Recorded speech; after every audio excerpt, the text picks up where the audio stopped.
Hi friends, welcome to Express English. जैसा कि आप सब जानते ही हैं कि हम सब अपने इमोशंस और फीलिंग्स को अपनी ही भाषा के ज़रिए एक्सप्रेस करते हैं और हम सब अपनी मातृभाषा यानी प्राइमरी लैंग्वेज में कम्युनिकेट करने में सबसे ज़्यादा कंफर्टेबल होते हैं। हिंदी हमारी प्राइमरी लैंग्वेज है तो हमारा सोचना, सपने देखना, फील करना सब हिंदी में ही होता है। लेकिन आजकल अपनी प्राइमरी लैंग्वेज के साथ एक और भाषा पर कमांड होना, स्पेशली इंग्लिश, बहुत ही इम्प्रेसिव माना जाता है। इसीलिए आपको इंटरनेट पर कई सारे ट्यूटोरियल वीडियोस दिखेंगे जो आपको झट से इंग्लिश सिखा देने का दावा करेंगे। लेकिन ज़रा ध्यान से सोचिए कि क्या आपको इंग्लिश बिल्कुल नहीं आती?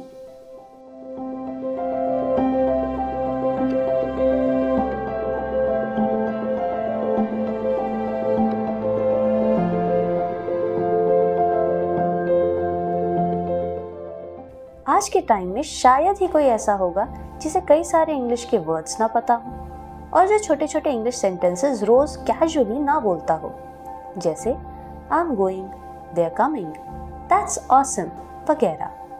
लेकिन जहाँ हमारा सेंटेंस थोड़ा बड़ा होता है वहाँ हम अटक जाते हैं। जैसे मैं कल स्वाति के साथ जिम गई थी।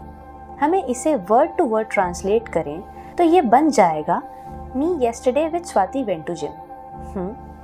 हमने हिंदी के शब्द इंग्लिश में तो सही ट्रांसलेट किए हैं, लेकिन हमारा सेंटेंस इतना अजीब सा और मीनिंगलेस कैसे हो गया?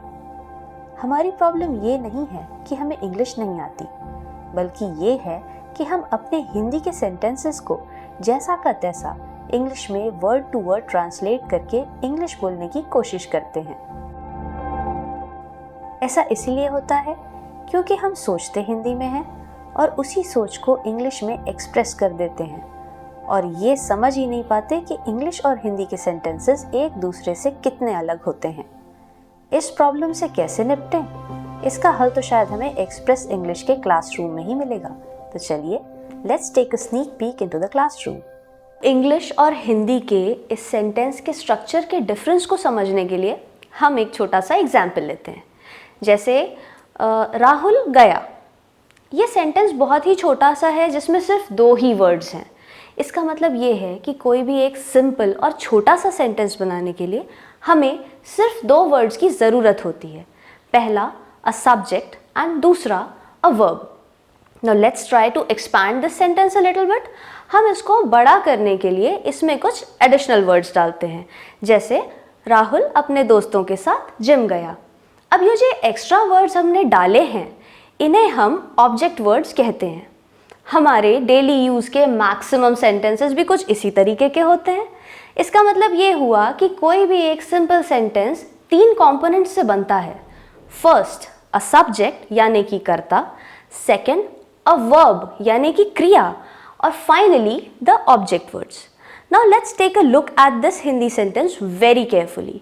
यू विल नोटिस कि इस हिंदी सेंटेंस में हमारा सब्जेक्ट सबसे पहले आता है और वर्ब सबसे आखिरी में, और सब्जेक्ट और वर्ब के बीच में सारे ऑब्जेक्ट वर्ड्स आते हैं। दिस इज सो बिकॉज हमारे हिंदी का जो सेंटेंस स्ट्रक्चर है वो subject plus object plus verb इस फॉर्मेट में होता है। Now let's try to express the same sentence in English. तो ये हो जाएगा राहुल वेंट या Rahul went to the gym with his friends. Did you notice the difference? हमारे इस इंग्लिश के सेंटेंस में सबसे पहले आया सब्जेक्ट और उसके तुरंत बाद आ गया हमारा वर्ब, और बाकी ऑब्जेक्ट क्लॉज के सारे वर्ड्स आ गए एंड में। मतलब कि हमारा हिंदी का सेंटेंस की स्ट्रक्चर हमारे इंग्लिश के सेंटेंस के स्ट्रक्चर से बिल्कुल अलग होता है। अनफॉर्चुनेटली यही डिफरेंस नहीं समझ पाने के कारण हम अपने हिंदी के थॉट्स को क्विकली एंड फ्लुएंटली इंग्लिश में नहीं बोल पाते हैं। लेकिन अब आपके साथ ऐसा नहीं होगा क्योंकि आप ये डिफरेंस समझ चुके हैं, है ना?